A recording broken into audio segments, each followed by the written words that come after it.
Boa tarde, pessoal. Boa tarde, quase boa noite. Sejam todas e todos muito bem-vindos. Muito obrigada por estarem aqui nessa noite de frio, né? Espero que estejam todas e todos bem.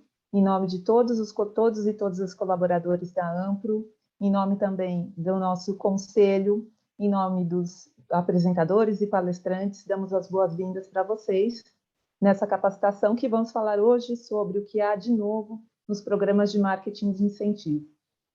Eu gostaria de agradecer pessoalmente aos apresentadores e também ao nosso diretor de marketing, nosso comitê de marketing de incentivo, Ricardo Albergardi, aos nossos queridos palestrantes, Clelson Diniz, da Vertem, Sheila Maciel, da HSOL, Aleixa Carvalho, da Etc. e tal, também membro do nosso conselho e também membro e nossa vice-presidente, e Lucas Almeida, da CFC. Eu passo a palavra com muito prazer e com muita alegria para o Ricardo, que vai conduzir, então, os nossos próximos passos. Muito obrigado, Heloísa. Queria agradecer também a todos os que estão aqui presentes e o público, né, que tem prestigiado os eventos da Ampro e que está aqui conosco. Estou muito feliz de estar novamente com vocês aqui nesse evento no mercado regulado, né, de marketing de incentivo, com legislação própria, que o Comitê de Incentivo durante anos lutou para conseguir. Nós vamos melhorar isso ainda mais, com certeza, viu? Estamos trabalhando para isso. Faço parte aqui do Comitê de Marketing de Incentivo, justamente com as demais empresas, né, que prestigiam a Ampro e trabalham forte nesse comitê. Gostaria de falar um pouquinho agora sobre a dinâmica do evento. É um evento que nós vamos ter 3 palestras.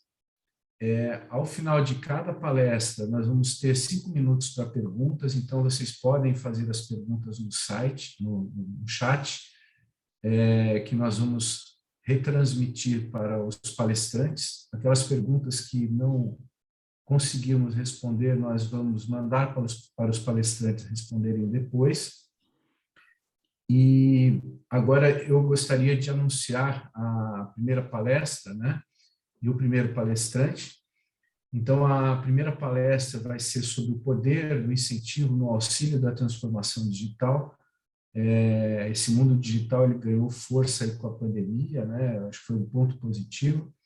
E o nosso palestrante é o Clelson Diniz, que é sócio e CEO da Vertem. O Clelson, ele é sócio e CEO da Vertem, que é a primeira holding focada no desenvolvimento de ecossistemas de fidelização. Possui mais de 21 anos de experiência no mercado de tecnologia, sendo especialista no mercado de pagamentos eletrônicos e certificação digital, e com grande experiência em transformação digital, sendo aplicada nos últimos 5 anos. Já projetou soluções de pagamentos para grandes empresas brasileiras, além de liderar processos de transformação digital e de grande escala em startups e grandes corporações. Antes de chegar à Vertem em 2021, passou pela Serasa, UOL, Boldcrom, startup que fundou. Clelson é graduado em Engenharia Eletrônica pelo ITA, onde também fez mestrado. Com curiosidade, participou durante 3 anos do Programa Espacial Brasileiro, tendo participado em 9 campanhas de lançamento de veículos de sondagem e lançadores de satélites, como responsável pela segurança de voo. Então, seja bem-vindo, Clelson, a palavra é sua. Olá, boa noite a todos. Eu queria agradecer a presença de todos aqui e, sobretudo, também o convite da própria Ampro de estar falando de um tema extremamente relevante, né? Acho que o Ricardo falou muito bem, a pandemia acabou acelerando muito, né, o processo de transformação digital. Existem alguns críticos, e eu vou já começar a nossa palestra aqui, eu vou compartilhar o material só para poder dar alguns direcionamentos, né, no caminhar da minha palestra, mas eu já vou abrir já com uma discussão exatamente que o pessoal fala, não, a transformação digital não foi acelerada pela pandemia, na verdade o que foi acelerado foram a digitalização dos processos, né? E eu vou explicar um pouquinho sobre isso, tá? Então eu vou compartilhar aqui a minha tela e a gente já entra então na palestra aqui, tá?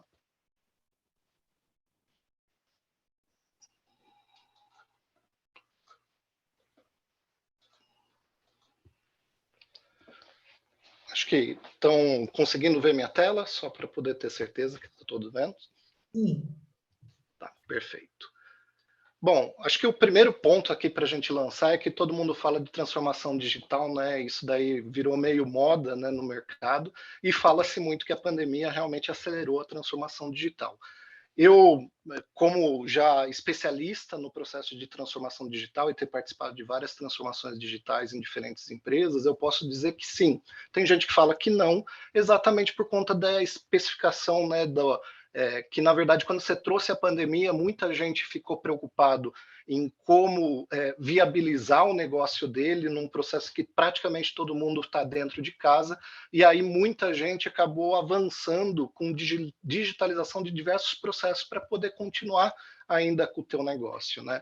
De fato, isso não é uma transformação digital. Quando eu falo de digitalização de processos, eu só estou, na verdade, achando um caminho para eu poder continuar entregando aquilo que eu normalmente já fazia, né? E a transformação digital ela é muito mais ampla.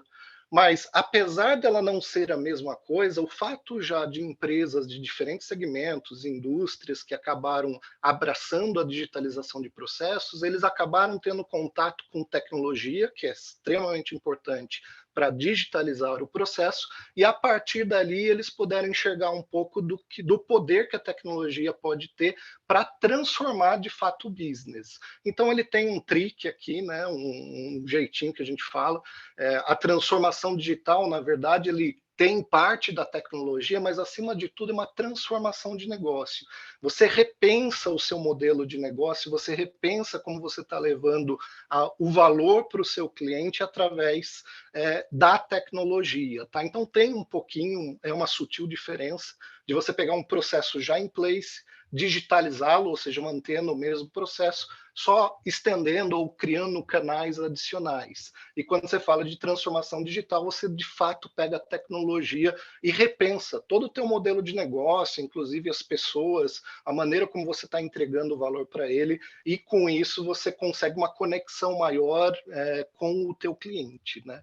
Então tem essa diferença e de fato isso é uma, apesar de ser a maioria das empresas na pandemia terem seguido com a digitalização dos processos, eles sim foram a porta de entrada para muitas dessas empresas, muitas dessas indústrias que nem pensavam em transformação digital, acabarem então abraçando o passo adicional, né, a transformação digital. Tá? E o que é importante dizer aqui? Né? Uma transformação digital, como eu disse, ele é uma transformação de negócio acima de tudo, e ele tem como base colocar o cliente no centro, entregar valor para ele. Mas mais do que colocar o cliente no centro ali, que a gente entende, ele tem que ter uma conexão e um entendimento muito claro de como é o comportamento desse cliente. Por que disso? Porque quando a gente fala de customer centricity, colocar cliente no centro significa, sobretudo, entregar valor para ele, resolver uma dor real ou entregar um benefício claro para ele. E o único jeito de você realmente sanar essa dor ou entregar um benefício real é estando muito próximo a ele, é conseguindo medir o comportamento dele, entender o que ele está buscando, como que ele de fato vai conseguir alavancar o negócio dele ou entregar então valor para o cliente do nosso cliente, né? E este processo aqui de conexão com o comportamento do cliente, de colocar o cliente no centro, de fato exige uma boa mudança, inclusive de vários pilares e vários elementos da companhia como um todo, né? E quais são esses pilares que propõem, né, a transformação digital, né? Então, acho que o primeiro grande ponto, como eu falei, ele parte da tecnologia, mas, acima de tudo, é uma transformação de negócio. Como eu falei, você vai repensar o modelo de negócio que você está fazendo, quais são os seus parceiros, como que você vai se conectar com o cliente, como que, de fato, você vai medir o comportamento dele, e uma vez que você conectou com o cliente, medir o comportamento dele, você tem que ter capacidade e agilidade para poder ajustar a sua proposta de valor. Então, muitas vezes você faz um produto que você acredita que está resolvendo uma dor do cliente, à medida que você vai aprofundando e entendendo um pouco o cliente, você descobre que talvez você tenha que ajustar, colocar uma outra funcionalidade, mudar a experiência, trazer um outro parceiro para a dinâmica, né, do teu produto, de forma que o cliente ele vai enxergar valor. E para você poder fazer isso, você tem que ter agilidade no ajuste do teu produto.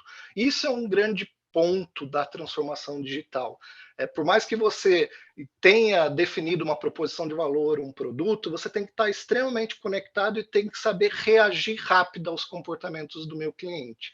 E isso, para você ter essa capacidade ágil de reação, né, para o comportamento do meu cliente, você depende muito de tecnologia e de processos para você fazer. Então, você tem uma transformação de negócio, que você repensa tudo, você depende da tecnologia para poder suportar, mas aí entram dois grandes pilares que são essenciais. Como eu disse, eu preciso ter agilidade para reagir ao comportamento do meu cliente. Para eu ter esse tipo de agilidade, os modelos tradicionais de organização, infelizmente, eles não competem, eles não comportam toda a velocidade de reação a esse comportamento do cliente, de ajuste do produto, de ajuste da proposição de valor que eu quero entregar para ele. Então, aqui já exige uma transformação profunda. Aquele modelo tradicional de eu tenho uma área de produtos, uma área de tecnologia, uma área de business, ele gera, na verdade, muitas barreiras, muitas fricções e dificulta muito que você tenha um pensamento coeso e consiga entregar ou desenvolver os seus produtos e a entrega de valor para o teu cliente numa agilidade tão grande a ponto de você capturar ou conseguir detectar e manter o cliente em contato, né, com o seu negócio, né? E aí entro no último pilar, que para mim vai ser a essência da nossa palestra aqui, né, da nossa discussão, né? De nada eu adianta eu fazer uma transformação de negócio, ter a tecnologia correta, automatizar muita coisa para eu poder ter essa agilidade na reação, até ajustar a empresa, se todas as pessoas que estão lá sustentando o business, colocando a entrega de valor para o meu cliente, não abraçarem os valores e a mudança cultural que uma transformação digital exige, tá?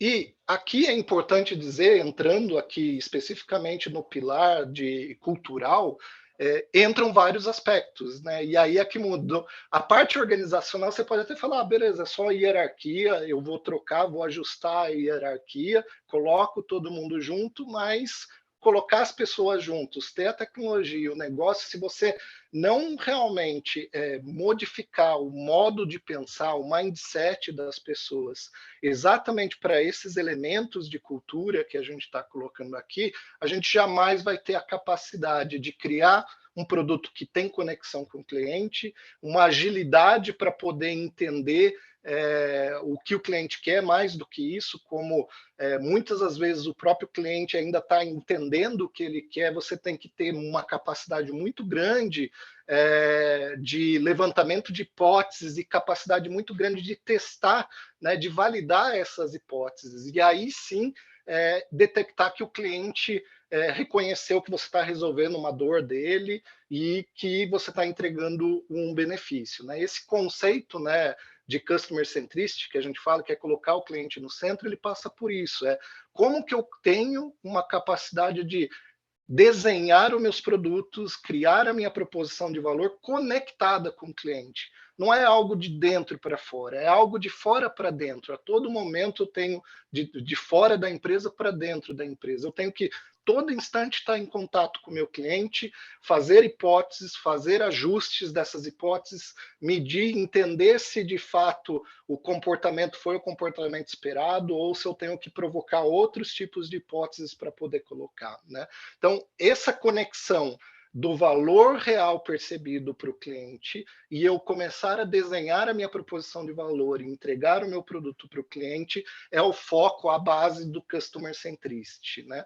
E, obviamente, como eu estou falando de transformação digital, eu estou falando de agilidade, né? Esse processo de hipótese e validação que é essencial para você poder conectar com o cliente, ele precisa ser feito o mais rápido possível. Quanto mais rápido possível eu conseguir entregar, levantei uma hipótese, consegui implementar essa hipótese e validar se deu certo, maior é a chance de eu conectar com o cliente, maior é a chance de eu gerar valor para ele e, ao mesmo tempo, trazer receita ou crescimento, que a gente chama de crescimento exponencial para as empresas. E não à toa, por isso, que muitas empresas abraçam o tema de transformação digital, porque ele tem um valor real para o cliente da empresa, como também tem um caminho natural aqui de crescimento alavancado, que é o crescimento exponencial que a gente fala, e não um crescimento linear ou orgânico, que normalmente a gente acaba tendo só com conquistas de clientes, né? Então, esse conceito de hipótese, validação constante e redução, quanto maior for, do caminho que eu levo entre hipótese e validação, é a essência do Business Agility. E, uma vez que a gente falou de time to market, de agilidade, que é essencial no processo de transformação, entra outro elemento cultural, que é você tem que ter tomadas de decisões rápidas e embasadas, né? Se você acaba criando hipóteses que não têm uma propensão maior de ter a chance de entregar valor para o meu cliente, você vai perder tempo, porque entre hipótese e validação, você escolhe, executa, você pode perder, imagina... Opa. Você tem uma hipótese e validação em que você pode entregar rapidamente aquele valor. Então, é importante que você tenha todas as suas tomadas de decisões, ou até mesmo nas hipóteses, a capacidade de validação orientada a dados. Esse é o conceito do data-driven. E, principalmente, como eu estou falando de tecnologia, eu estou entregando soluções, software lá na ponta, existe um elemento central. De nada adianta eu ter agilidade, validar, capacidade de colocar, se eu também não consigo conectar ou entender se eu estou entregando com qualidade as coisas, se eu estou executando com eficiência. E aqui entra um pouco da cultura do DevSecOps, que é você criar produtos com uma capacidade muito grande de troubleshooting para poder garantir que eu estou entregando valor, né? E aqui é que entra, né? Esse é o ponto, e por que eu falo da parte cultural, né? Aqui, a gente, se vocês colocarem, várias empresas tentam executar transformações digitais, mas a grande maioria delas falham, né? Eu participei de uma transformação digital de uma grande corporação recentemente, e era a quarta tentativa dela para poder realmente criar ou executar o processo de transformação digital. E a grande maioria se dá exatamente pela ausência de aculturamento, por trazer as pessoas a entenderem o que é um business agility, ou entenderem o que é customer centricity, ou todas as atitudes delas serem tomadas pelo processo data-driven. E aí é que entra o grande ponto, né? O incentivo, então, o marketing de incentivo, as campanhas de incentivos, ela acaba tendo um reforço, né? Uma força que permite com que a gente tenha esse avanço de transformação cultural, né? Como eu falei, eu citei 4 elementos, 4 valores, né, do processo de transformação cultural, mas a verdade é que para você poder fazer uma transformação cultural, isso quer dizer mudança de comportamento, é atuar no entendimento, no mindset das pessoas, garantir que eles entendam o propósito desta mudança, reforce constantemente a atitude, a maneira de ser executada um determinado elemento ou outro, e por conta disso, aqui se encaixa muito bem campanhas de incentivo para poder trabalhar, aliados com mecânicas de gamification, de microlearning e elementos, inclusive, que fazem parte até do próprio gamification, mas dentro da evangelização, você usar mecanismos que a gente chama de badges aqui, como se fosse patentes, para você poder angariar evangelizadores dentro da empresa, contribuírem para o processo, seja de geração de conteúdo, seja para o modelo de microlearning, seja para a criação de challenges que vão, na verdade, motivar uma pessoa a desempenhar um determinado processo de uma maneira ou de outra. Então, esse programa, né, que você normalmente acaba aplicando com campanhas de incentivo, permite que você monitore todo o processo de transformação cultural, que trabalhe esse reforço na atitude, e toda vez que você engaja e aplica o jeito correto da transformação, você, de fato, ganha esse movimento, ganha o aculturamento e consegue garantir que toda a tua equipe abrace os valores que são necessários para a transformação digital. Tá?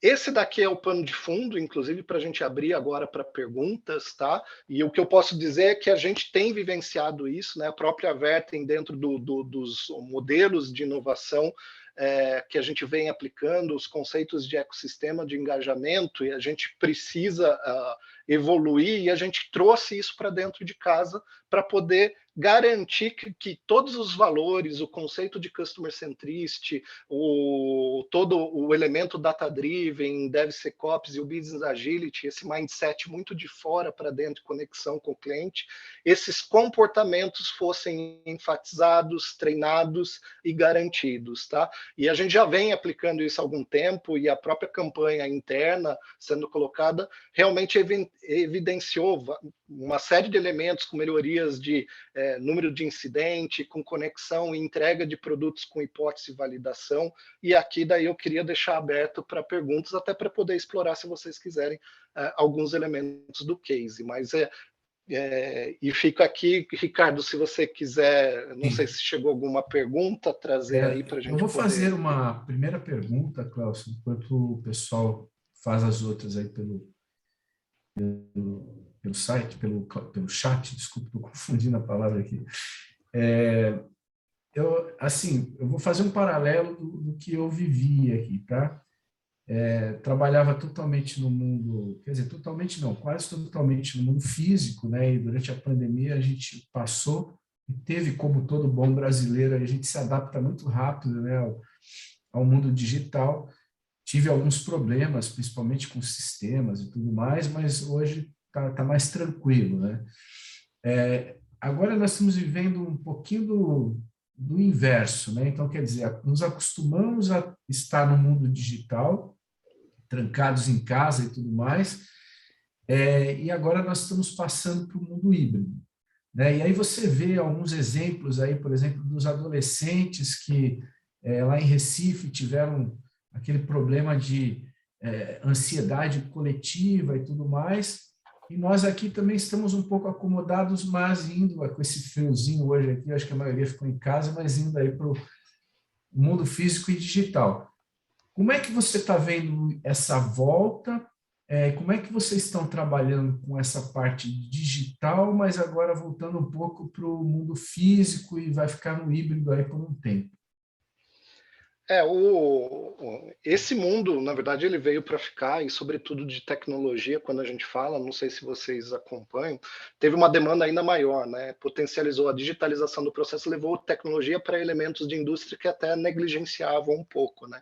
Então, a demanda de profissionais está muito grande, e praticamente 90% das vagas ali hoje de tecnologia são totalmente remotas, né? Então, não dá para falar que, embora você esteja indo para o modelo híbrido, que esse modelo híbrido em algum momento vai morrer. Não, pelo contrário, essa é a nova realidade, tá? Esse é o novo normal. E por conta disso, todo o processo, né, de aprendizagem cultural, esse talvez seja o maior, o que é difícil. Inclusive tem empresas, por exemplo, lá fora, Google, Apple, até trouxe bastante os profissionais dela para dentro de casa também, porque eles sentiram um impacto na parte cultural.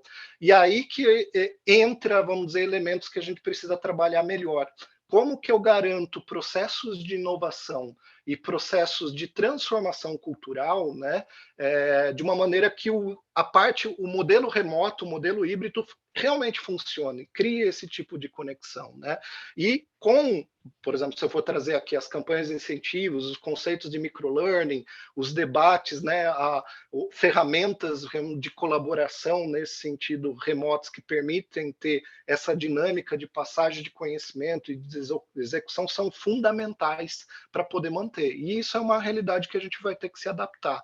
Hoje, por exemplo, na Vertem, a gente está no modelo híbrido, temos os desafios de cultura, porque a gente está passando por essa transformação muito forte, e temos usado, vamos dizer, esses mecanismos aqui de lives, processos colaborativos, ferramentas mesmo de comunicação e a própria campanha, os próprios elementos, né, os programas de incentivo aqui conectados com elementos lúdicos de gamificação para poder fortalecer a parte de cultura que a gente está trazendo na transformação. Tá? Muito obrigado, Cleuson. Tem uma primeira pergunta aqui após a minha, que é do Daniel Sá. O Daniel está perguntando aqui, né, Cleuson, o que mais contribui dentro do incentivo hoje? A comunicação motivacional, criativo, ou as ferramentas digitais, plataformas, são ou serão a alavanca deste mercado? Olha, assim, a comunicação ela realmente ajuda na motivação, mas é aquilo que eu comentei aqui quando eu estava falando sobre a experiência que a gente teve. Uma mudança cultural, ela exige essa mudança comportamental. A mudança comportamental, ela vem muito por um processo repetitivo, não, vamos dizer, incentivado, né? Não vou falar mandatório, porque se você colocar ali, beleza, eu quero que seja assim e aplicar, a pessoa pode até fazer, mas ela, depois que você tirou o mandate, né, a imposição, ela volta a fazer do jeito antigo, entendeu? Porque ela não acredita naquilo. Então, o modelo, as ferramentas mesmos de gamificação ou de capacidade realmente de incentivar ali essa repetição da atitude e entendimento do valor, de fato é que materializa a mudança do mindset. Então, por mais que eu incentive e só entregue um prêmio, se eu não criar essa repetição, esses modelos, a plataforma como um todo que vai mostrar para ele o valor, dificilmente a gente torna perene todo o processo de transformação cultural. Ok. Muito obrigado, Cleuson. Mais uma última pergunta e depois a gente passa para o próximo bloco, tá? A pergunta da Juliana Simões. Cleuson, boa noite. Como fazer um processo de mudança cultural numa empresa que tem um organograma muito diverso, precisando incutir cultura de sustentabilidade desde a diretoria, ou seja, cargos estratégicos até auxiliares de caixa, cargos mais táticos, por assim dizer. O envolvimento não pode ser setorizado, certo? Correto, tá?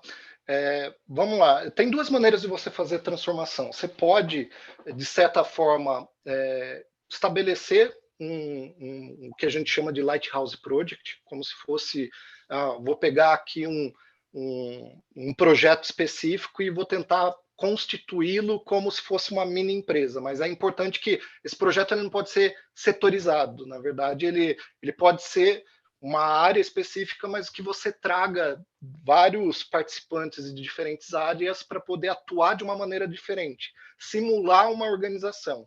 E isso normalmente é um que você demora mais tempo, mas ele tem, vamos dizer, um ruído menor dentro da organização. Mas, primeiro, até para você fazer esse conceito de Lighthouse Project, é super importante que o board, né, da companhia tenha o buy-in dele, que eles entendam qual é o valor. Transformação digital é muito fácil de ser vendida para o board, tá? Pelos resultados que se dão, por duas maneiras. Primeiro, pela conexão do cliente, que é o que é mais valor, e o último ponto é que ele gera mais lucro para a empresa como um todo e com um crescimento completamente diferente do crescimento que está lá. Então, é muito fácil você apresentar esse caminho. Então, você precisa ter o buy-in do board e você pode ir para esse conceito de vou trazer um profissional de cada área para constituir uma iniciativa aqui que eu possa simular essa organização, tá? E depois você vai crescendo. Eu já experimentei os dois modelos. Esse modelo, que daí a gente pegou um projeto específico nesse modelo, daí foi para uma unidade de negócio, depois foi para a empresa como um todo, e também já peguei uma situação de empresa de cima para baixo, tudo. Esse modelo ele gera mais ruído. Se eu vou aplicar mudança organizacional, cultural, de tudo, ele gera muito ruído, mas ele é um processo bem mais acelerado e você precisa ter elementos, né, facilitadores, evangelizadores que estejam muito próximos para poder, de fato, atacar esses ruídos que estão lá. Tá? Ok, muito obrigado, Cleuson, pela sua exposição. Agradeço também ao Daniel e à Juliana pelas perguntas. Vamos agora passar para o segundo bloco. O segundo bloco, nós vamos tratar da aprendizagem digital, né? Já vimos aqui com relação ao incentivo, né, o poder de transformação, e agora vamos ver como se faz a aprendizagem digital. E vou apresentar aqui, então, a Sheila Maciel, que é gestora de educação corporativa da HSOL. A Sheila Maciel é paulistana, com mais de 25 anos de vivência na área de educação corporativa. Iniciou sua carreira profissional como promotora de vendas no final da década de 80. Com formação em marketing, se especializou em psicologia organizacional e se apaixonou por treinamento. Sempre acreditou que a tecnologia se tornaria indispensável para romper barreiras. Por isso, em 2005, começou a desenhar muito mais do que uma plataforma de aprendizagem para conectar empresas e colaboradores, mas sim um ambiente para desenvolver conexões e pessoas. O sucesso do digital é atingir o indivíduo dentro de um ambiente criado para o coletivo, segundo Sheila Maciel. Sheila, muito obrigado pela sua participação e seja bem-vinda à Ampro e um sucesso na apresentação que você vai fazer agora. Obrigada, Ricardo. Boa noite a todos. Estou vendo que está todo mundo com um friozinho aí. Primeiro eu quero agradecer a disponibilidade de todo mundo aí, que tem bastante gente conectada. Obrigada pelo convite da Ampro. É uma honra estar aqui com vocês. E conectando tudo isso que a gente acabou de ouvir no primeiro painel, antes de começar, eu quero fazer uma pergunta para todo mundo. Então, vamos começar com aprendizagem digital. Na barrinha inferior da tela de vocês, do lado direito, tem um ícone chamado Reactions. Eu vou fazer algumas perguntas e eu gostaria que vocês dessem um cliquezinho lá e quem estiver de acordo, para quem for sim, clica no joinha, tá bom? Então, a primeira pergunta para vocês é a seguinte: quem aqui já teve dificuldades para acessar um conteúdo dentro de um site?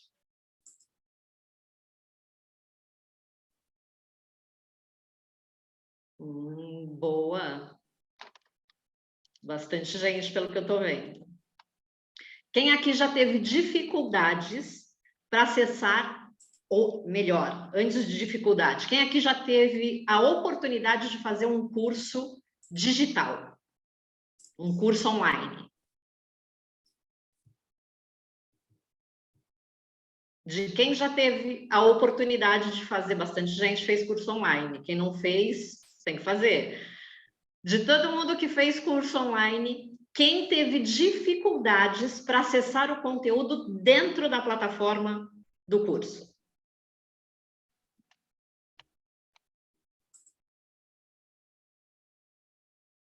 Nossa, até que o pessoal está indo na contramão aqui do que a gente está ouvindo. Bastante gente, pouca gente teve dificuldades. Tudo bem. O que acontece? Primeiro, sejam muito bem-vindos ao Acelera da Ampro. A oportunidade que a gente tem hoje é única de falar sobre aprendizagem digital. E nesse ambiente, o que é mais importante? Quando a gente fala de tudo isso, a gente escuta tudo isso que o Cleelson falou, a gente precisa pensar assim, quais são os diferenciais de um ambiente de aprendizagem digital, tendo em vista que as pessoas, a gente precisa gerar a melhor experiência para todo mundo dentro desse ambiente. Esse é o primeiro ponto. E como é que a gente gera, tomando por base que as pessoas se viram da noite para o dia obrigadas a consumirem conteúdos em ambientes digitais? É justamente criando uma plataforma que permita que as pessoas sejam tratadas como indivíduos dentro de um ambiente coletivo. Esse é o maior desafio. Então, muito a ver com o que a gente acabou de ouvir, é cultural. Então, nós estamos hoje facilmente consumindo diversos conteúdos no ambiente digital. E aí, quando a gente fala de adulto consumindo conteúdo, é muito diferente de uma criança consumindo conteúdo. A criança, quando ela vai para a escola, ela aprende porque é o dia a dia dela, porque é obrigação, porque está tudo voltado para o estudo. Quando a gente fala de um adulto, quando a gente tem que aprender alguma coisa, a gente aprende por quê? Primeiro, por que vocês estão aqui hoje? Por que nós estamos aqui hoje? todo mundo tem um motivo para estar aqui. E são exatamente esses motivos que nos levam a tomar uma ação. Então, aprender num ambiente de plataforma de aprendizagem digital tem que ser um ambiente que fale com você. Ele tem que falar com o seu cliente, ele tem que falar com a pessoa que está do outro lado. Então, para que isso aconteça, a gente precisa pensar em como construir isso.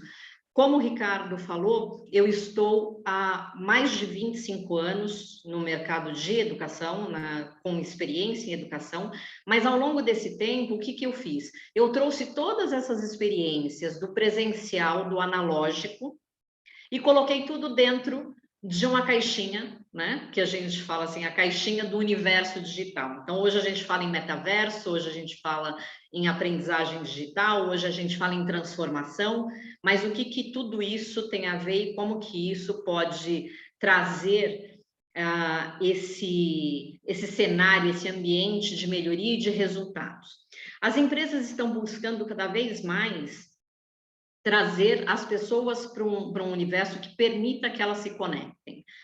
Só que se conectar hoje é muito fácil quando você fala de redes sociais. Então, está todo mundo na rede social, está todo mundo conectado o tempo inteiro, está todo mundo falando com todo mundo, e a gente rompeu barreiras com isso, mas, ao mesmo tempo, as pessoas acabaram se isolando.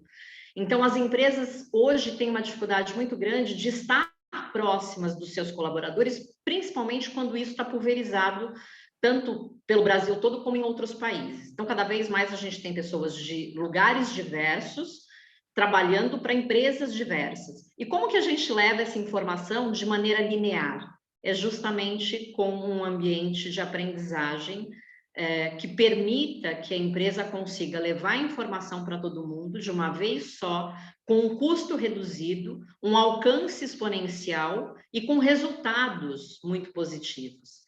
Então, é justamente aí que a gente entra com o ambiente. Eu vou compartilhar daqui a pouquinho com vocês um ambiente que nós temos que justamente mostra como é possível você criar uma universidade inteira dentro de um universo digital. E como as pessoas se conectam com isso, pessoas do mundo inteiro. Agora, por que as pessoas têm resistência, uma resistência tão grande às plataformas de aprendizagem digital? Quem aqui não tem vontade, não teve vontade de fazer nenhum curso digital, e se tivesse que fazer hoje, faria por obrigação? Porque vai ter que conquistar alguma coisa, ou porque a empresa impôs de alguma forma. Clica aí no React. É difícil fazer curso digital, né? É difícil fazer curso presencial. Então, quando a gente fala assim, eu vou sair da minha casa, vou para uma faculdade, vou para uma empresa diferente fazer um curso, é muito difícil.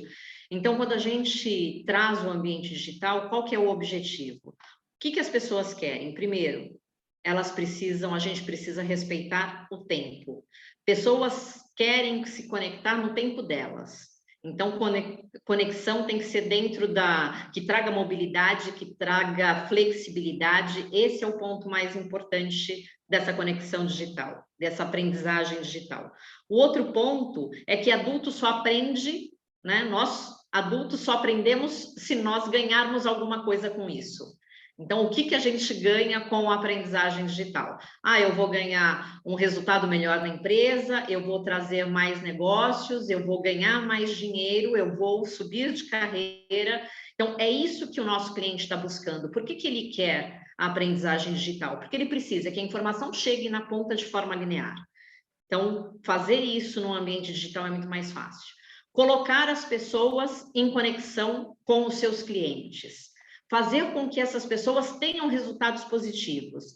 E mudança de mindset. Se eu não mudar a cultura, eu não tenho resultado positivo. Então, não adianta a gente falar assim, vamos botar conteúdo lá dentro. O conteúdo é muito bacana, mas as pessoas querem, elas sabem por que elas têm que fazer, e é aí que a gente acaba tendo um pouquinho mais de trabalho para fazer isso acontecer. Eu vou compartilhar com vocês aqui um ambiente digital que é o ambiente de um dos nossos clientes, um dos clientes aqui da Gasol, que demandou muito tempo para chegar no ponto que ele está hoje, que vocês estão vendo. Então, o que a gente tem aqui? um programa específico de educação continuada, que é justamente aí que entra a aprendizagem do adulto, né? Que é a educação continuada. Como é que a gente trabalha isso? Nesse ambiente, para vocês terem uma ideia, as pessoas costumam me perguntar muito assim, Sheila, por que as pessoas têm tanta resistência para consumir conteúdo em ambiente digital? Primeiro, porque é muito difícil. Você entra numa plataforma de aprendizagem e você não consegue achar sua sala de aula, né? Eu não sei o que é mais difícil, se é chegar numa universidade nova ou se é entrar numa plataforma nova, porque existe uma dificuldade muito grande. Então, o que a gente fez aqui? O primeiro ponto foi pensar que existem plataformas de entretenimento e que elas são consumidas constantemente com facilidade. Está todo mundo habituado a fazer o que hoje? Consumir plataformas de entretenimento, consumir conteúdo de streaming. E isso é muito fácil, porque eu abro a plataforma e eu vejo o ambiente que eu quero para mim, do jeito que eu quero. Então, o que a gente fez aqui? A primeira coisa foi justamente criar um ambiente que permita que esse aluno, esse usuário, ao entrar na plataforma, ele encontre tudo num único ambiente. Então, ele acessa e tem todos os conteúdos dele disponíveis para ele numa única página. O que isso tem de impacto? É fácil, Sheila, parece um site. Legal, mas como que eu atinjo a Luciana de um jeito e a Vilma de outro?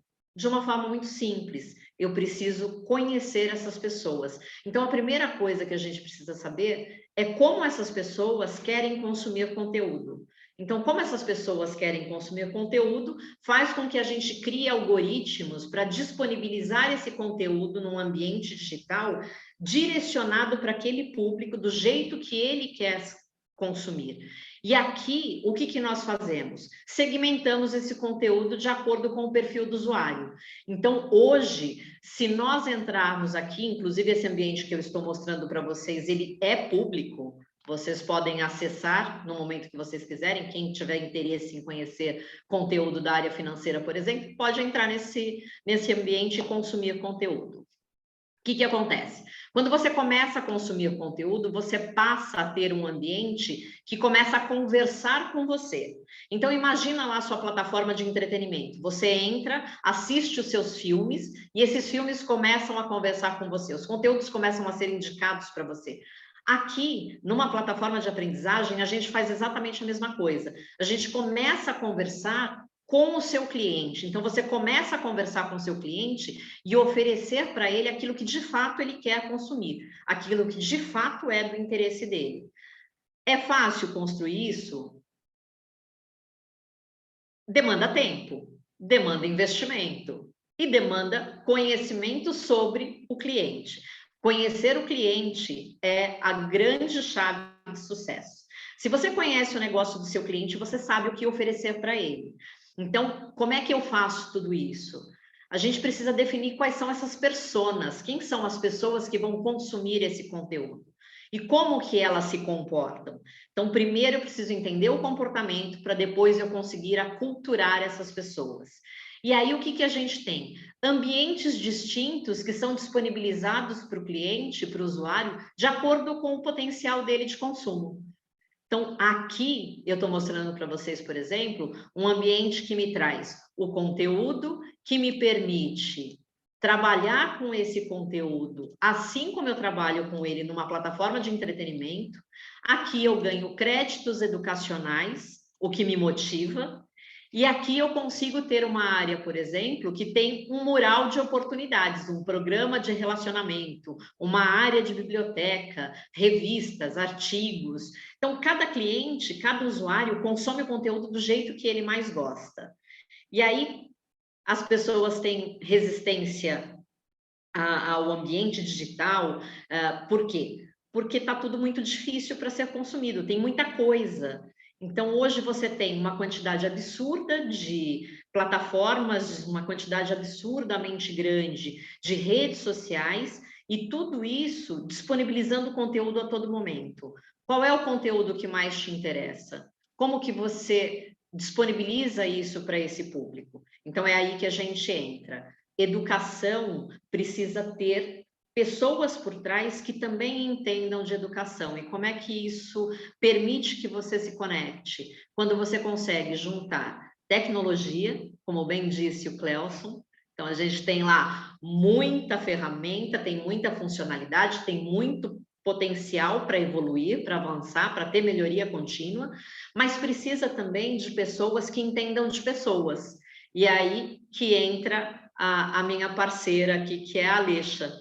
Porque o que é importante? Quando a gente tem pessoas que entendem de pessoas, a gente consegue transpor todos esses obstáculos e consegue mostrar para trabalhar em conjunto com tecnologia para fazer com que isso aconteça da melhor forma possível.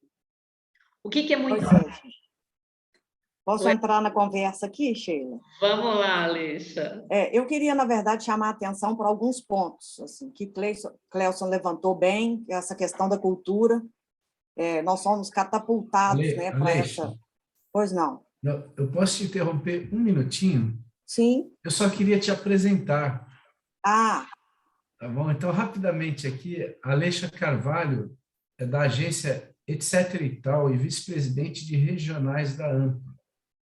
Ela é sócia-diretora de planejamento estratégico na agência Live Marketing, Etc. e Tal, Brand Experience, CMO na startup Interact Place, no segmento de Turistec, sócia-diretora no e-commerce Store Design, VP regional da Ampro, graduada em jornalismo, pós-graduada em marketing pela FGV de Minas Gerais, especialista em planejamento de comunicação de marcas.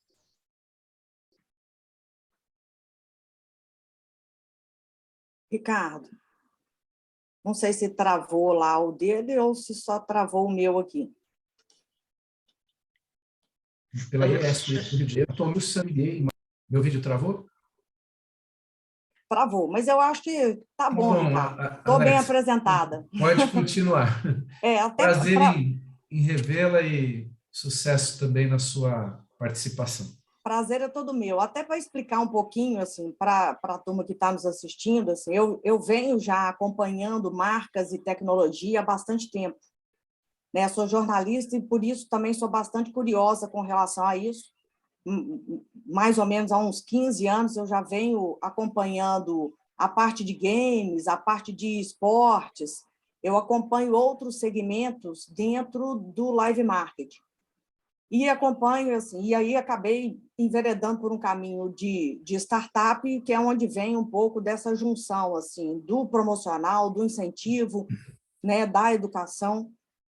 E só voltando aqui ao questionamento que eu queria fazer para a Sheila, e juntando um pouco com o que o Clelson tinha dito a respeito de cultura, a gente se havia dito sobre aprendizado de adultos ser diferente do aprendizado infantil, mas uma coisa que eu queria trazer para a nossa discussão é essa questão da ludicidade, da gamificação e das recompensas. E juntar tudo isso com essa parte de data-driven, que é fundamental assim, para que as pessoas também consigam entender por que estudar numa plataforma, como é que eu ganho isso, e como é que eu enxergo isso, e como é que o outro lado também vê isso. Porque, para um lado, enquanto nós, assim, empresários ou de agência, a parte de mensuração das informações ela é fundamental para acompanhar isso e até direcionar conteúdos relevantes para esses públicos. E me corrija se eu não estiver falando besteira aqui, tá, Sheila? Mas é isso mesmo, Anesha. Na verdade, o que é muito importante? Quando a gente fala de todo esse cenário de aprendizagem digital, é muito comum que as empresas elas querem fazer isso acontecer. Não é fácil, de fato, porque precisa realmente de conteúdo relevante, mas precisa que seja agradável, precisa ser consumido de forma palatável pelo usuário. E aí mensurar resultados depois acaba sendo uma parte muito difícil, porque como é que eu enxergo se isso está ok, se é agradável? Quando você está no dia a dia com uma palestra presencial, por exemplo, nós estaríamos olhando para todas essas pessoas que estão conectadas com a gente hoje. E seria muito mais fácil medir e sentir se essas pessoas estão gostando, se elas estão interessadas, se elas querem fazer alguma pergunta, se elas querem fazer alguma colocação. Então, a participação acaba sendo muito mais fácil. Mas o que a empresa precisa ver hoje? Como é que ela mede esses resultados? Então, o que a gente faz? Dentro desse ambiente digital, existe uma área também muito conectada e totalmente customizável, que é o ambiente que permite que você tenha todo o retorno sobre o investimento. Então, eu consigo medir o ROI, que é uma das grandes preocupações das empresas. O que eu ganho com isso e como que isso está sendo mensurado, como é que isso está me dando retorno financeiro, resultado positivo. Isso a gente consegue colocar dentro de uma plataforma. E é uma das grandes dificuldades que as empresas têm. Porque isso está ligado diretamente a essa mudança de mindset falado pelo Clelson inicialmente. Porque quando a gente começa a trabalhar com plataformas, a primeira coisa que a gente precisa saber é o que a gente quer medir, o que a gente quer tirar dela, como é que a gente vai fazer isso, e isso eu acho que equivale, inclusive, para o incentivo. Você consegue medir exatamente um determinado tempo, um determinado segmento, uma determinada categoria, a performance daquilo, o volume de aprendizado, com que tempo isso, e isso precisa ser pensado anteriormente. Exatamente. A gente está muito acostumado a pensar ao contrário, assim, a gente faz, depois a gente vê o resultado. Quando a gente vai para as plataformas e a gente começa a fazer essa mudança para o tecnológico, para o digital, e que faz parte de toda essa transformação, que a gente está falando que é muito mais ampla, a gente precisa inverter a mão, assim, o que eu quero disso e como é que eu construo isso. E acho que por isso talvez tenham barreiras para que as pessoas não só utilizem as plataformas de aprendizagem, como elas também possam buscar parceiros para isso. Exatamente. Que é aí onde entra todo o diferencial, né? É muito comum a gente ver assim, o que eu vou fazer? Chego lá, eu quero construir tudo dentro de casa. Gente, esse é o melhor caminho? Ok, é um caminho. Mas você precisa pensar, você está disposto, você é uma empresa que quer formar pessoas, né? Esse é o primeiro ponto. O segundo se você é formador, você tem tempo para construir uma plataforma? Você tem disponibilidade de investimento? Mais que construir, é mantê-la sem deixá-la ficar obsoleta, né? Porque exatamente. A parte de desenvolvimento ela é tão veloz que na hora que você deixa tudo pronto, que você resolveu o conteúdo, já tem mais 3, 4 ferramentas novas, outras tecnologias que precisariam ser implementadas para a gente chegar num outro ponto que é do ser fácil, do ser simples, do ser amigável, exatamente. Do ser divertido, que é o que faz com que adultos queiram participar dessas coisas. Como é que ele vai se envolver com uma coisa e que ele não tem a menor identificação nem visual com isso? Exatamente. Para você ter uma ideia, hoje na Gasol, o que nós fizemos? Temos todo o processo de incentivo, que é importante, é fundamental. Pensamos em toda a parte de live marketing, e aí fizemos toda a estrutura para a construção de uma plataforma digital. Demanda tempo? Demanda anos de construção. Mas como você bem disse, Alexa, isso é muito dinâmico. Então, você precisa sempre pensar em ter ou uma consultoria para atender essa necessidade, alguém que esteja o tempo todo pensando em inovação, alguém que esteja o tempo todo pensando em melhoria contínua na jornada desse usuário dentro da plataforma. Porque não adianta a gente colocar, como eu disse, não adianta ter um conteúdo relevante, muito interessante, se a gente não tiver uma forma interessante de consumo desse conteúdo.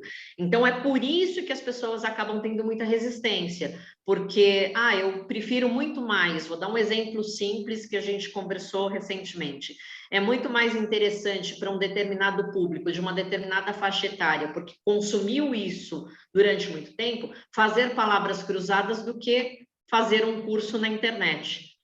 Por quê? Porque eu gosto mais, porque é mais divertido, porque passo o meu tempo. Só que palavras cruzadas é uma forma de ensinar.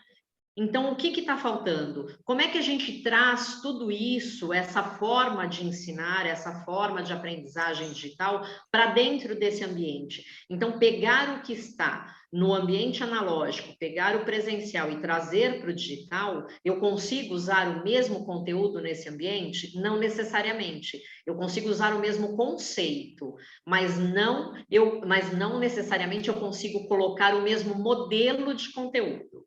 Que foi muito o que aconteceu com essa nossa, com a questão da pandemia, todo mundo migrou para o digital, tentando fazer as mesmas coisas da forma que se fazia de maneira analógica. Não funciona.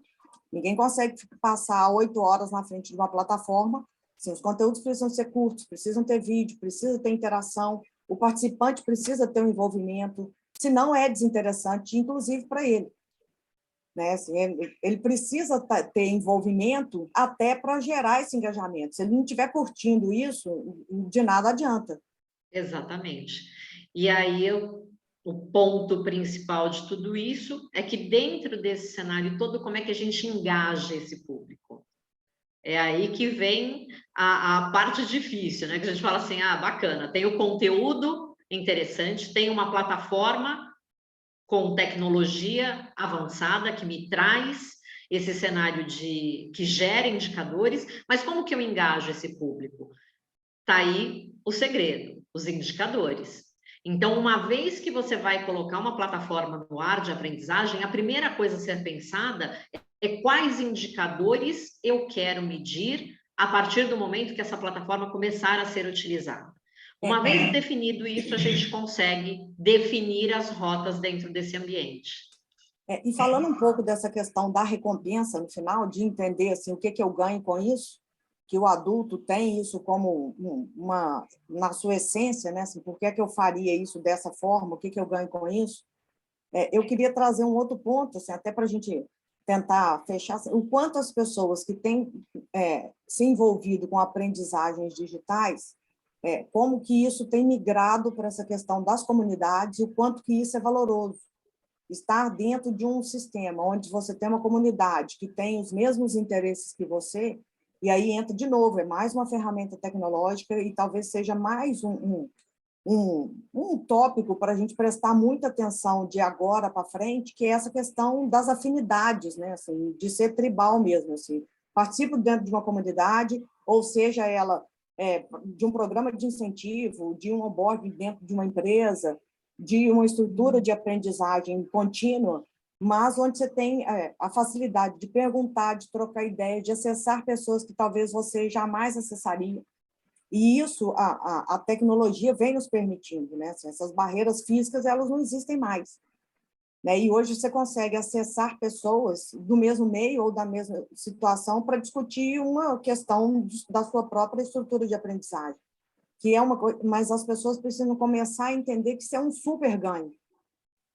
Eu acho que isso é um contraponto com a barreira de entrada para aprendizado digital, na hora que você entende que você tem uma comunidade, que você pode participar e que você tem um igual ali para fazer uma pergunta e talvez ele já tenha passado pelo mesmo problema que você e consegue te resolver e te ajudar, é muito mais rápido. Então, as pessoas que estão dentro das plataformas de aprendizagem, elas também precisam usufruir disso melhor. E com certeza, quando a gente coloca todos esses cenários, né, toda essa situação no único ambiente, o que é importante? A jornada do usuário, a experiência do usuário dentro da plataforma, né? Eu sei que às vezes a gente fala usuário, parece, mas é justamente com o intuito de dizer que são as pessoas que estão utilizando esse serviço, mas essa experiência ela precisa ser cada vez mais facilitada. E facilitar significa o quê? Complexidade por trás. Então, se eu tenho algo que foi muito bem desenhado, foi muito bem estruturado, com certeza eu vou ter um ambiente muito mais fácil e muito mais agradável de ser utilizado. E é isso que a gente tem que fazer. O pessoal está me avisando aqui que a ideia agora é a gente abrir para perguntas. Correto. Então, estamos à disposição. Importante... Desculpe, Sheila. Imagina. Eu teria uma primeira pergunta para fazer, antes das demais. Quais seriam os cuidados na hora de contratar uma ferramenta de aprendizagem?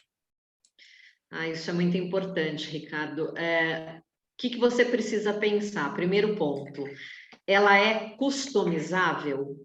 Porque quando a gente fala de customização, é muito comum que as plataformas de aprendizagem ela tenha customização naquela área visual, que é o que a gente chama de front, né? Então, assim, tem a possibilidade de customizar o ambiente para o usuário. Mas e a parte de relatórios, que é justamente o que a gente estava conversando, eu e a Aleixa?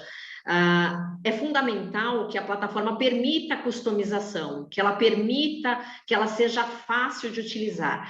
E é muito importante a gente pensar também que as plataformas hoje elas estão muito pautadas nas plataformas de streaming, elas precisam se conectar. Então, a primeira coisa que o usuário precisa, quem vai pensar em utilizar uma plataforma é pensar em como esse processo de customização, que tipo de conexões ela permite, se ela é de fácil integração com outros sistemas, se existe a possibilidade de fazer marketplace, de criar outras coisas, porque é muito comum você olhar e ter tudo muito, muito pronto. Uma das plataformas mais antigas que existem no mundo de aprendizagem chama-se Moodle, que é um ambiente, na verdade, é uma linguagem que ela é gratuita, né? Ela é free. E o que ela permite? Ela permite que você customize, mas ela não permite que você faça totalmente a customização do jeito que atende à real necessidade do seu negócio. É isso que você precisa pensar. A plataforma atende à sua real necessidade ou ela atende à necessidade geral do mercado? E só um ponto, Sheila, é muito comum, assim, a gente depara com problemas que são pequenos, assim, porque para as pessoas, ok, tenho 100 pessoas estudando, e aí eu quero saber quantas terminaram, quantas não. Mas a gente não consegue acompanhar, por exemplo, a performance delas, a retenção de conteúdo daquilo, as avaliações. Então, tudo isso precisa ser pensado antes, até para saber qual plataforma contratar e se o que você quer realmente abstrair daquilo ali, se aquilo está dentro. Porque são detalhes, realmente, assim, é muito mínimo, porque às vezes você entra assim, você só consegue enxergar quem entrou e quem saiu, não Exato. Quanto tempo a pessoa fez, ou em quanto tempo ela cumpriu tal tarefa, até para você saber quem são os mais performáticos com relação à velocidade, por exemplo. Né? Na hora que você leva isso para o dado, isso tem outra análise, né? Você consegue saber, por exemplo, da sua equipe, quem são os que respondem mais rapidamente e que acertam. E não Exatamente. só respondem rápido. Porque você pode responder rápido e errado, e você pode responder rápido e certo. Então, são detalhes, assim, é no detalhe. E aí eu volto a concordar com a Sheila quando você fala, quanto mais trabalho a gente tem internamente para tornar tudo isso muito fácil, melhor as plataformas vão ficando para que as pessoas consigam entendê-las. Assim. As pessoas, às vezes, não conseguem atribuir por que gosta de um lugar ou não gosta do outro, e é muito por isso, talvez pela facilidade, por não ficar perdido, por encontrar determinadas soluções, mas porque tem um background muito bem desenvolvido por trás. E isso precisa ser igual na parte de mensuração de dados.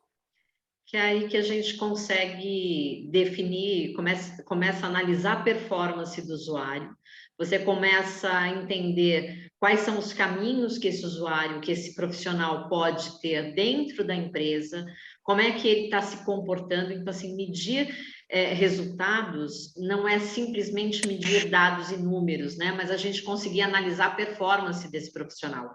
Como é que ele está performando e o que ele merece. Aí entra todo o processo de meritocracia. Então, esse profissional merece ser recompensado? Como? Quanto? Quando? Né? Então, é justamente aí que a gente consegue trabalhar esse cenário.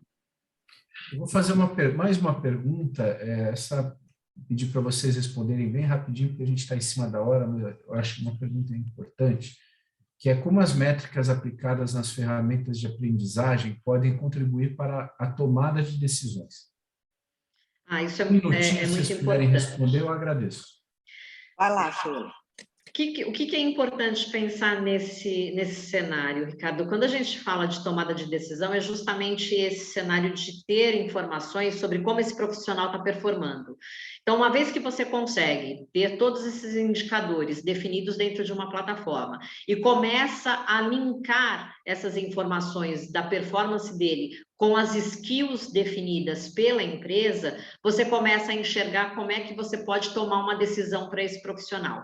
Então, uma vez que eu tenho todas as competências definidas, sejam elas técnicas comportamentais, dentro de uma plataforma, e os conteúdos começam a ser direcionados a partir do que isso da forma que isso está segmentada, eu consigo tomar decisão se esse profissional está mais apto, né? Se ele está apto para uma determinada área ou se ele está apto para outra. É muito comum a gente perder talentos dentro de uma empresa porque a gente não sabe exatamente que habilidades essa pessoa tem maior, a gente não está medindo isso no dia a dia, e a plataforma ela começa a te dar essa possibilidade de tomar decisões nesse sentido, inclusive sobre correções de rota e até sobre resultados de vendas. Então, isso faz toda a diferença. Ok, Precisa muito obrigado, acompanhar Sheila. muito de pertinho. Só para... Tem que acompanhar a miúde, assim, é bem na lupa, porque aí você consegue realmente fazer a engrenagem funcionar muitíssimo a seu favor. Não Muito adianta obrigado, olhar um mês Sheila. depois, não. Tem que olhar bem de perto. Aleixo e Sheila, muito obrigado, viu, pela participação de vocês, que foi bem importante aí, teve um bate-bola aí bem legal para o pessoal. Eu vou passar agora para o terceiro bloco, para a gente ouvir a exposição do Lucas Moreira, né, e finalizar depois o evento. Então, o terceiro bloco é o bloco sobre tokenização e incentivo. O nosso expositor é o Lucas Moreira, CEO da CFC. O Lucas Moreira é engenheiro mecatrônico formado pela Escola Politécnica da USP, empresário e mestre em sistemas de controle, aprendizado de máquina e IA, criando estratégias e caminhos para a transformação através da simplificação da inovação. Como CEO da CBA Sementes, ajudou a agricultura a ser transformada, alterando a maneira como historicamente cultivamos nossos alimentos. Atuando no CFC, ajuda pessoas e indústrias a observar uma nova realidade de metaversos e NFTs, plantando a semente do futuro hoje. CFC é a Close Friends Club. Nasceu com a ideia de aproximar celebridades e fãs em um ambiente exclusivo, proporcionando experiências e trocas diversas, seja no mundo real ou no mundo virtual, através de uma plataforma transformadora, trazendo todas as vantagens do mundo cripto para o público mainstream. Lucas, muito prazer em ter você aqui conosco. Obrigado pelo seu tempo. Fique à vontade para a sua exposição. Bacana, obrigado, Ricardo. Obrigado, pessoal da Ampro, pelo convite. Acho que é um tema bem novo e muita gente acaba querendo saber mais sobre blockchain, sobre cripto, sobre essas coisas que estão aparecendo em todo lugar, mas ninguém acaba chegando a uma informação mais precisa. Como o Ricardo falou, eu sou engenheiro mecatrônico, tenho uma carreira de empreendedorismo aí há bastante tempo. Já fui CEO de uma startup de agronegócios, trabalhava com tecnologias de produção de cultivo sem solo. Basicamente, a gente plantava batata no ar, né? De plantar batata no ar para criar coisas em blockchain e cripto acaba sendo um pulo. A ideia do CFC, do Close Friends Club, nasceu um pouco concomitante a uma ideia de projetos de captação para a filantropia, e investimento em filantropia, onde as pessoas que fizessem parte dessa captação poderiam vender o título dessa captação para filantropia com algum ágio. Então, ao doar, elas também poderiam ganhar com a doação, né? Disso evoluiu bastante, né? Em 8, 9 meses agora, que a gente está desenvolvendo, para uma plataforma lançadora de coleções, e coleções NFTs e experiências, né? Mas Antes de falar sobre essas coleções, eu queria explicar um pouco o que são NFTs, né? É um tema, acho que muita gente tem dúvida. O que são NFTs e o que são tokens convencionais, tokens fungíveis, né? NFT é a sigla de Non-Fungible Token, né? Um token não fungível. Basicamente, algo registrado na blockchain, né? Que tem um ID único. E ao ter um ID único, é como se você tivesse um RG de um objeto, né? Esse objeto podendo ser uma imagem, podendo ser um vídeo, um som, um documento, uma música, basicamente qualquer coisa que você consegue encapsular e transformar em um ativo digital e estampar nele um ID. Né? Diferente de um token fungível, que as pessoas estão mais acostumadas, a maioria das criptomoedas são tokens fungíveis, nem todo token fungível é uma criptomoeda, mas você pode ter o conceito de que num token fungível eu tenho uma pessoa me mandando 10 tokens banana para minha conta, uma outra pessoa mandando 10 tokens banana para minha conta, eu fico no final com 20 tokens banana. E se eu transferir para uma terceira pessoa 5 tokens banana, eu não consigo dizer que esses 5 vieram do primeira transferência ou vieram da segunda transferência, eles se confundem, eles podem vir totalmente de uma, totalmente da outra, um pedaço de cada, mas essa terceira pessoa recebe 5 tokens banana no final do dia, né? Seja lá o que for esse token banana, tá? Essa é a ideia. Mas isso é um token fungível, quer dizer, as origens e os destinos se confundem, assim como o dinheiro nosso, né? Se eu tiver uma pessoa me dando uma nota de R$10, uma outra pessoa me dando uma nota de R$10, eu tenho R$20. Para dar R$5 para uma outra pessoa, eu precisaria de uma nota de 5, né? Eu precisaria trocar isso e entregar para essa outra pessoa. Mas pensando numa conta digital, eu tenho 10 vindo de uma, 10 vindo da outra, junto tenho 20. O token ou a moeda fiduciária se comporta do mesmo jeito. Na NFT, não é assim, né? Se eu tiver 10 coisas registradas na blockchain com 10 IDs diferentes e eu passar para uma pessoa, eu não posso passar 5 quaisquer. Eu preciso identificar, olha, eu vou passar o ID1, o ID2, o ID3, o ID9 e o ID10 para aquela pessoa, e não 5 aleatório. Como tem um endereço, eu tenho o documento estampado, né? Mas tá bom, para que serve isso? Né? Você deve ter visto, a maioria das pessoas que já ouviu falar de NFT deve ter ouvido falar dos famosos macaquinhos, o Bored Ape Yacht Club, que o Neymar comprou, ou o CyberKongs, que foi um dos primeiros NFTs de sucesso, Cyberpunks, que foram os primeiros NFTs de sucesso. Mas todo mundo vê isso como, poxa, eu estou comprando um JPEG, né? Estou comprando uma imagem na internet, né? Para que serve isso? Bom, da mesma forma que pessoas acreditam em obras de arte e acham que essa obra de arte tem alguma coisa de valor, as pessoas também olham para esse ativo digital e acham que tem alguma coisa de valor, né? Muitas dessas artes no mundo real, as pessoas não encontram motivo para falar, olha, isso vale R$10, isso vale 10 milhões, isso vale 10 bilhões. Né? Da mesma forma que você olha para uma arte digital e fala, poxa, o que vale isso? Né? Eu posso simplesmente copiar e colar essa imagem, né? Por que ela é valiosa? Quem fala isso, se eu pegar e tirar uma foto do quadro da Mona Lisa, eu tenho a Mona Lisa comigo, mas eu não tenho o quadro da Mona Lisa. Né? Aquele objeto no mundo real que tem todas as propriedades ligadas com ela é o que tem o valor.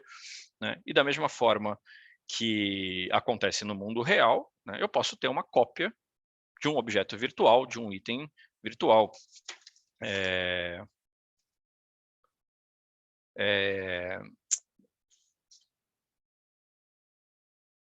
E muitas das dúvidas falam isso, né?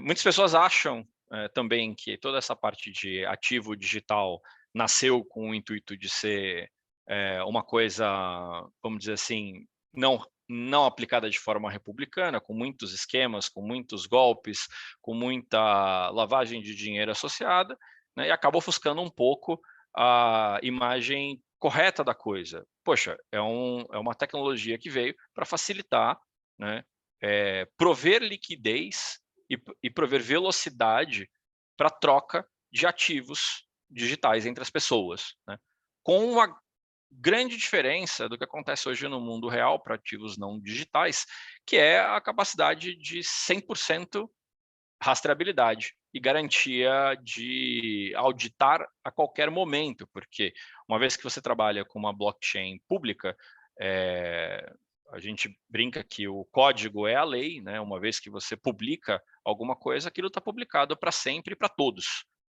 Todas as pessoas podem olhar e auditar, e todas as pessoas podem conferir se alguma coisa que está ali está certa ou não. Então, de certa forma, trabalhar esse conceito da blockchain em um ambiente descentralizado, né, é o novo assunto da vez, porque muitas pessoas acreditam que o controle na mão de poucos é ruim, né, o controle centralizado. Então, o blockchain trabalha sempre com esse controle descentralizado, né? E tudo bem, mas por que eu estou aqui na Ampro fazendo essa palestra, falando de NFTs, né? Se eu preciso de um uso, uma aplicação para programas de pontos e incentivos. Na CFC, o que a gente criou? Né? E aí vocês podem chamar celebridades de qualquer coisa, tá? Celebridades é uma pessoa, é uma empresa, é uma marca, é um projeto, é uma causa, tá?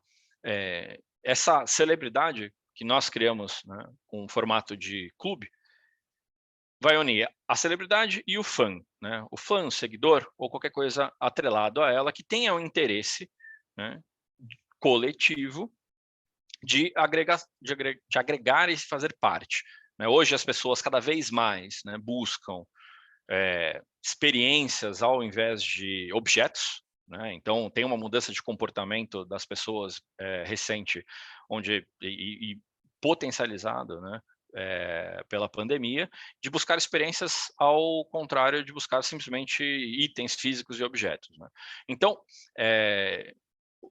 essa forma, né, de criar as coleções, as pessoas comprariam as NFTs, né, no formato de um título do clube daquele artista. Vira um fã de carteirinha. Hoje, essa semana foi a primeira semana que o Instagram permitiu que uma NFT verificada fosse exibida pelo Instagram com o selo de NFT verificada. Isso vai criar uns desdobramentos muito positivos para frente. Mas, de fato, por ter um ID único, ser registrado e ser um ativo digital, essa NFT, esse item é utilizado por nós como um título de sócio do clube, né? E ao fazer isso, né, a gente transforma esse sócio em um membro privado de um grupo privado. Ao fazer isso, uma série de coisas podem ser feitas, como sorteios, incentivos, premiações, e que não fogem do âmbito privado, né? Então, se fosse do âmbito público, eu teria que fazer sorteio regulado por Caixa, por Ministério da Fazenda, cumprir diversas coisas que eu não preciso quando estou dentro de uma oferta privada, né? E existe uma coisa interessante, que aí é o efeito colateral de existir uma facilidade, né, de transação entre ativos digitais na blockchain, que é a possibilidade de capitalização, né, e ganhos da pessoa que tem um ativo digital. Se eu tenho um ativo digital, recebi por um preço A e vendi por um preço 10A, eu tive um ganho de 10 vezes aquele valor, né? Eu consigo ter um ganho em cima do valor que eu recebi versus o valor que eu vendi. Eu também, obviamente, prejuízo. Mas muitas das pessoas que hoje têm essas NFTs e que fazem parte de comunidades, veem esse ativo digital como um ticket de entrada para essa comunidade, no nosso caso seria o título do clube, né, uma ponte, e associado a esse título do clube, né, pensem como uma figurinha de álbum de Copa, né? Na parte da frente da figurinha, você tem a imagem do jogador. Essa é a parte de exibição, né? É a parte gráfica daquela NFT. E na parte de trás é onde efetivamente tem as informações corretas, né? O número da página, o número do benefício, o que serve aquilo, né? Muitas coleções nasceram e morreram, né, ao longo desse último ano, querendo simplesmente ser um ativo digital sem lastro. Olhando para os programas de ponto, né, nós conseguimos fazer coleções NFTs de determinadas empresas para os funcionários dessas empresas, como um clube, né, dos funcionários dessas empresas, né, e criar esses ativos digitais onde os próprios funcionários podem trocar entre eles e fora do clube, porque uma vez que você tem um ativo digital, ele é público e as pessoas podem negociar à vontade em qualquer lugar, né? As empresas poderiam criar programas de incentivo associado a essas coleções com uma liquidez fantástica, né? Hoje, um ponto, uma milha, um item qualquer que você crie dentro daquele programa, ele passa a virar um token fungível, né? Uma criptomoeda, que pode circular de forma livre, né? Sendo o emissor, a pessoa que cria, né, esse programa de pontos, o dono da emissão dos pontos, então controlaria, né, o valor de cada ponto, como acontece hoje, só que de uma forma estendida, com uma liquidez muito maior, né? As empresas teriam, de certa forma, uma economia nesses programas, com incentivos bem específicos, através de programas culturais, associados a esse clube de funcionários, né? Os funcionários teriam vantagens tanto no campo da liquidez como no campo da especulação em cima desse ativo digital, né? Ele teria tanto o título que renderia esses pontos num programa de incentivo, e para ele, se não quiser esperar o tempo total do programa de incentivos retornar o valor para esse funcionário, ele pode tentar fazer uma liquidez no próprio mercado aberto, né? Seja para funcionários da mesma empresa, seja para partes abertas, pessoas que acreditam naquele programa de pontos daquela empresa e acham que aquilo vai funcionar com um desempenho maior. Gera uma competição interessante entre as empresas, gera uma vontade maior naquele funcionário de performar, né? E programas de pontos com premiação por performance viram coisas interessantes não só dentro da empresa, mas ganham uma repercussão fora dela, né? Imagina uma Sadia com o programa dela de agro para pecuária, o programa dela de agro entre suínos, né, e aves, o time de suínos apostando no time de suínos, o time de aves apostando no time de aves, alguém que está de fora no time de insumos, olhando para aquilo, falando, olha, eu sei que eu estou performando na minha área, então a área de suínos vai performar, a área de aves vai performar, eu compro a posição deles, né, como se fossem pequenas bolsas dentro de cada grupo fechado, né? É uma coisa bem interessante. Dá para criar também, né? Aí voltando um pouco para o nosso modelo, né? Coisas que são premiações intangíveis, né? Hoje a maioria dos programas de ponto você troca, né, uma certa quantidade de pontos por alguns objetos, mas a gente sabe que hoje o perfil das pessoas cada vez mais está tendendo para experiências e não para o consumo de objetos físicos.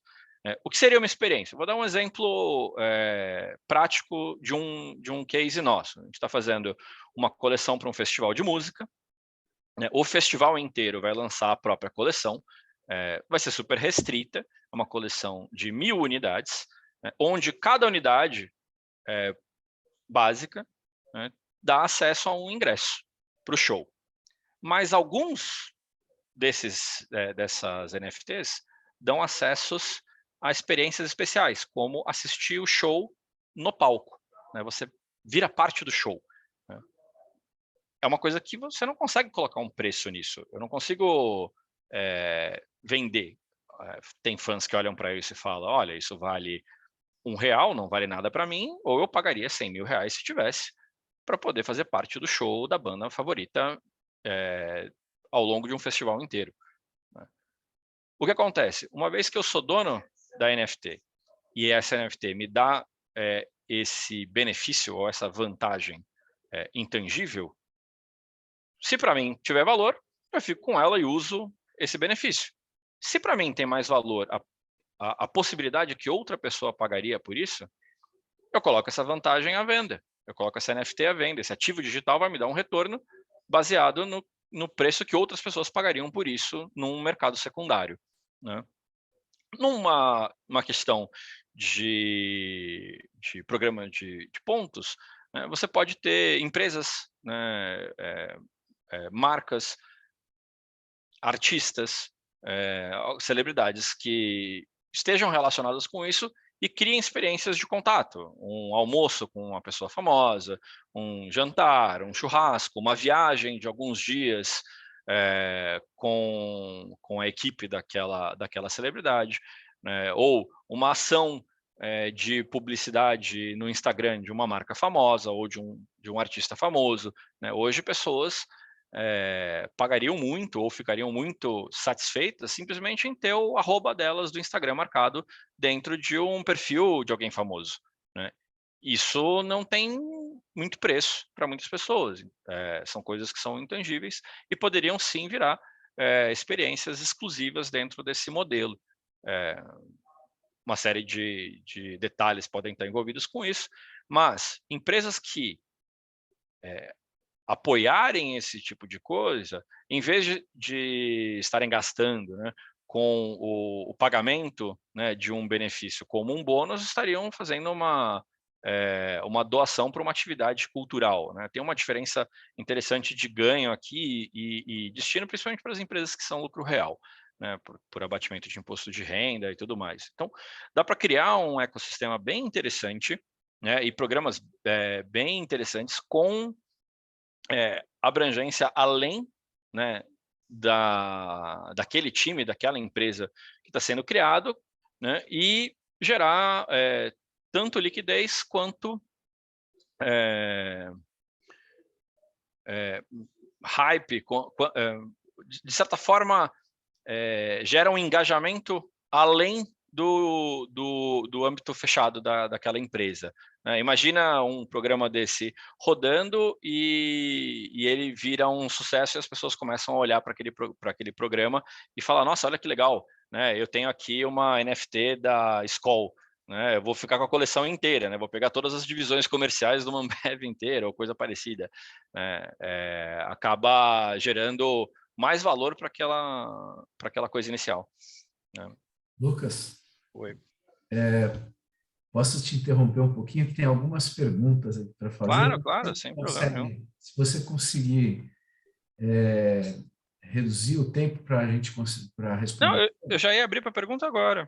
Não, eu digo das respostas, né? Claro. Tá? Bom, vamos lá, então. Obrigado pela exposição. Temos algumas perguntas aqui. Primeira da Juliana Simões. Uhum. Lucas, por que você acha que a NFT do primeiro tweet do Jack Dorsey foi tão desvalorizado e como a gente poderia premiar com NFTs que não desvalorizassem? Vamos lá. Isso entra num campo um pouco intangível, né? A primeira NFT do primeiro tweet, ela vale o tanto que as pessoas acreditarem que aquilo vale como um item histórico, né? É uma marca. É como se fosse o primeiro cartaz da Coca-Cola de uma propaganda da Coca-Cola, né? Existem um número limitado de pessoas que acreditam que aquilo tem um valor, e a partir do momento que as pessoas acreditam naquilo e pagam por isso, aquele valor existe. Se ela desvalorizou, é porque as pessoas pararam de acreditar que aquilo tem um certo valor, né? Isso está mais no campo da arte, né, do que no que é uma NFT em si, né? Agora, como que a gente consegue premiar com NFTs que não desvalorizem? Basicamente, elas têm que ter lastro, né? Essa NFT do tweet não tem lastro, é simplesmente a memória de um primeiro tweet que é histórico. Então, esse é o valor dele, né? O que a gente propõe dentro do CFC são NFTs que têm lastro. Então, elas têm lastro, seja numa experiência, seja numa pontuação, né? Eu vou dar um exemplo bem prático para a realidade de um programa de pontos. A NFT daquela coleção que você montar para o grupo de funcionários, né, de uma equipe comercial, depois de 3 meses, no dia que apurar o desempenho da equipe comercial, ela pode valer, pode receber 10 mil pontos. Né? Se o desempenho for acima da média, 11 mil pontos. Se for muito acima da média, 20 mil pontos. Né? Essa NFT, está escrito isso na parte de trás. Se eu estou hoje e eu não quero esperar 3 meses, eu vou pegar e vou colocar para vender no mercado, porque eu estou tentando, de certa forma, antecipar essa minha premiação. Alguém do meu time que tem certeza, né, que vai dar o maior gás do mundo para essa equipe de venda performar, vai tentar comprar de mim, porque sabe que lá na frente ele vai ganhar uma bonificação, a dele e a minha. Só que ele está me pagando hoje com deságio. Eu quero dinheiro hoje, para mim é bom. Esse é um exemplo de uma NFT que pode valorizar no tempo. Uma NFT que dá direito a entradas em eventos. Por exemplo, se for uma empresa muito grande que patrocina muitos eventos, essa NFT, uma específica da coleção, ou algumas, dão direitos a participar dos eventos que a empresa patrocina. Né? As pessoas olham para isso e falam, poxa, eu poderia ir numa final de campeonato brasileiro, eu poderia ir numa Fashion Week, eu poderia ir num evento específico que é meu interesse e a empresa patrocina. Né? Para a empresa, seria uma forma de prover uma garantia para que aquele ativo digital tenha base, tenha lastro. Funcionou? Não sei se... Perfeito. Muito. Segunda pergunta aqui. Uma banda é do Leonardo Ribeiro, tá? Uma banda muito famosa, Avenged Sevenfold, usa NFT para premiar os fãs e fidelizá-los com vantagens vitalícias. Plataformas de venda já visam algo desse tipo? É possível dizer com isso que pode ser aplicado para programas de pontos? Existe algum case? Vamos lá. Tem um artista muito famoso, o Snoop Dogg, lançou a coleção dele há pouquíssimo tempo, onde o álbum que ele lançou em fevereiro, todas as músicas, o royalty de todas as músicas, de forma vitalícia, foi dividido em 25 mil NFTs. Então, se você é dono de uma dessas NFTs, quando você comprou, elas estavam sendo vendidas a $5 mil no dia da venda inicial. Hoje elas estão perto de 10 mil cada uma. Você tem direito a receber mensalmente uma fração dos royalties dessas músicas do Snoop Dogg, desse álbum, para sempre. Tá? É uma forma de premiar o fã que vai escutar a música ou que está apostando no sucesso da banda. Agora, o Snoop Dogg já é uma pessoa famosa, já é uma pessoa que tem história, né? E vendeu isso como, para ele, foi uma antecipação dos royalties de vida inteira deles em um dia. Né? Ele trouxe a valor presente tudo que ele esperava ganhar e os fãs compraram essa visão futura de ganho. Né? Se alguém tivesse lançado uma coleção dos Beatles quando os Beatles fizeram sucesso, hoje teria explorado aí 60, 70 anos, sei lá quantos anos tem os Beatles, mas iria explorar os royalties deles. Né? Muitas pessoas exploram isso até hoje e ganham muito com isso. É uma forma de aposta, né? Como se fosse a ação da banda. Né? Agora pega num outro caso, uma banda que está em início de carreira, quer se capitalizar e lança as ações da banda no formato de uma coleção dela, conforme a banda vai crescendo, ela vai tendo mais sucesso, as pessoas vão querer ter aquele item, né? Porque a banda vai performar melhor, vai pagar melhor. para eles, né? Se isso já está sendo usado em programas de pontos, não está sendo usado em programas de pontos, é uma proposta nossa, tá? De incluir para o mundo de programa de pontos, que faz todo sentido, esse conceito nosso de clube de celebridades, marcas e empresas, né? Combinando tokens que são fungíveis com tokens que são não fungíveis, né? Uma parte são os pontos, né, as milhagens, e a outra são os títulos que te dão direito a determinado número de pontos para uma data específica. Tá? Ok, muito obrigado. Uhum. Mais uma última pergunta e daí a gente encerra, tá bom? Tá. Também da Juliana Simões, dá para embutir ações da empresa em uma NFT? Se você for a empresa emissora, sim. Só que aí acaba envolvendo um pouco de CVM, acaba virando, deixa de ser um ativo digital do tipo utility, que é o que a gente trabalha, para virar um ativo digital do tipo security, né? É um ativo imobiliário, né? E aí é um ativo imobiliário. E aí isso segue regras da CVM, tem uma série de restrições aqui no Brasil. Tá? Para fora do Brasil é possível, porque ainda não tem muita regulamentação em cima, mas falando de caso Brasil, dá para fazer com muitas ressalvas. Tá? Ok.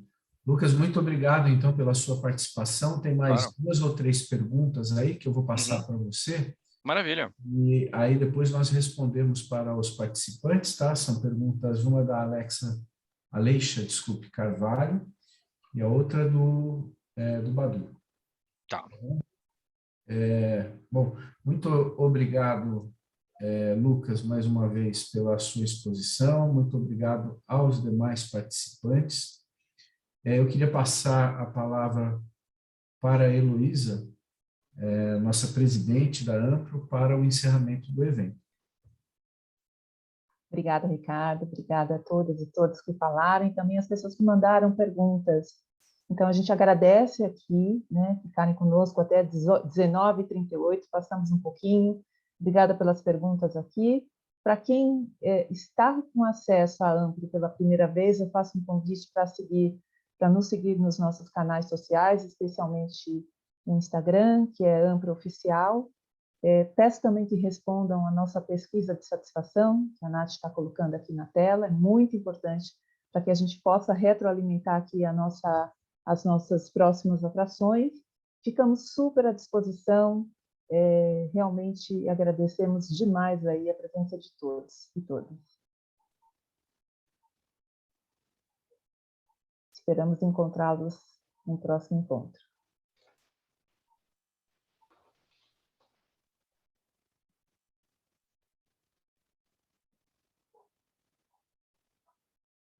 Tchau, pessoal. Muito obrigada. Boa noite a todos. Obrigado, pessoal. Obrigada. Obrigado. Próximo. Obrigado. Tchau, obrigado. Boa noite, gente. Valeu. Obrigada. Muito Obrigado, sucesso para pessoal. todos.